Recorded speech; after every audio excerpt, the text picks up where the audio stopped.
জুবিনে চাবলৈ নাপালে, জুবিন গাৰ্গে নিজে চাবলৈ নাপালে, এইটোৱে দুখ লাগে। আমি আজি জুবিনক হাততে পাইছোঁ যেন লাগিছে আৰু সঁচাই জুবিন অমৰ হৈ থাকিব আৰু অসমৰ নৱপ্ৰজন্মৰ কাৰণে এটা আদৰ্শ হ'ব, মই এইটোকে ভাবিছোঁ। আৰু সৰ্বশেষত কওঁ, অসম চৰকাৰেই হওক বা ন্যায়ালয়েই হওক জুবিনক ন্যায় দিয়ক, আমি বিচৰা মতে, এইটোকে কামনা কৰিছোঁ। মই আমাৰ পৰিয়াল আহিছোঁ। দেউতা গোলাঘাট জিলা সাংবাদিক সন্থাৰ প্ৰতিষ্ঠাপক সভাপতি মহেন্দ্ৰনাথ হাজৰিকা, মই তেখেতৰ জ্যেষ্ঠ পুত্ৰ। আমাৰ গোটেই পৰিয়াল, মই মাতৃকো লৈ আহিছোঁ, দেউতাকো লৈ আহিছোঁ আজি বিশেষ দিনটোত।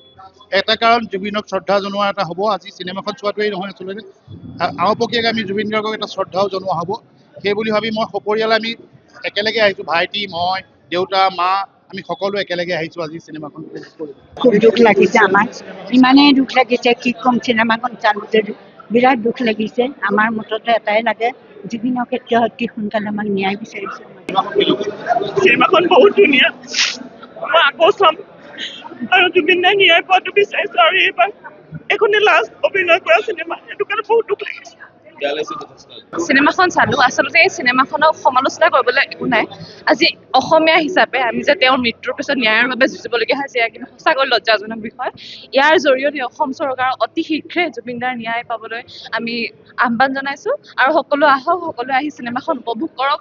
তেওঁ আমাৰ বাবে দি থৈ গৈছে ৰৈ ৰৈ বিনালে। আমি আজি সকলো মিলি চাইছোঁ আজি গোলাঘাটৰ প্ৰথম দৰ্শনী। গতিকে এই সুযোগতে মই সমূহ অসমবাসী ৰাইজলৈ অনুৰোধ জনাইছোঁ, চিনেমাখন চাওক আৰু তেওঁৰ আত্মাৰ সদগতিৰ বাবে প্ৰাৰ্থনা কৰক। ধন্যবাদ। হয়, মই বৰ্তমান এগৰাকী যুৱ প্ৰজন্মৰে ছাত্ৰী, কিন্তু আজি সৰু অৱস্থাৰ মানে এটি শিশুৰ পৰা বয়োজ্যেষ্ঠসকলে সকলোৰে চকুত কিন্তু চকু পাতি তেওঁ আমাক সকলো দি থৈ গৈছে, কিন্তু তেওঁৰ বাবে আমি ন্যায়ৰ বাবে আমি যুঁজিব লাগে। সেয়ে সমূহ অসমবাসীলৈ মোৰ আহ্বান। ধন্যবাদ। ষ্টৰিটো বহুত বেছি ইম'চনেল লাগিলে আৰু জুবিন দাক ডাঙৰ পৰ্দাত দেখি সঁচাকৈ বহুত ভাল লাগিলে। মানুহে যে কয় গীতাত কওঁতে শ্ৰীকৃষ্ণ মহাৱতাৰ লৈছিলে, আজি ডাঙৰ পৰ্দাত তেনেকুৱা অনুভৱ হ'ল। আজি প্ৰথম দৰ্শনী। আচলতে কালি ৰাতিপুৱাই বহুত উৎসুক হৈ আছিলোঁ জুবিন দাৰ গান শুনিয়ে ডাঙৰ হোৱা।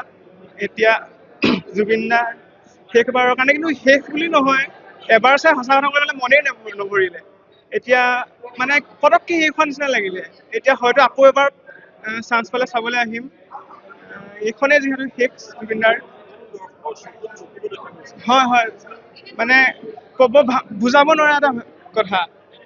জুবিনদাৰ মানে গানো হিয়ৰি হৈছে, এতিয়ালৈকে হিয়ৰি আছে। যেতিয়া জুবিনদাৰ ৰৈ ৰৈ বিনালে গানটো আহে আৰু জুবিনদাৰ সংলাপ সকলো যিমান মানে ইম'চন জড়িত হৈ থাকে, আৰু গোটেই অসমীয়া আজি কান্দি গৈছে গোটেই।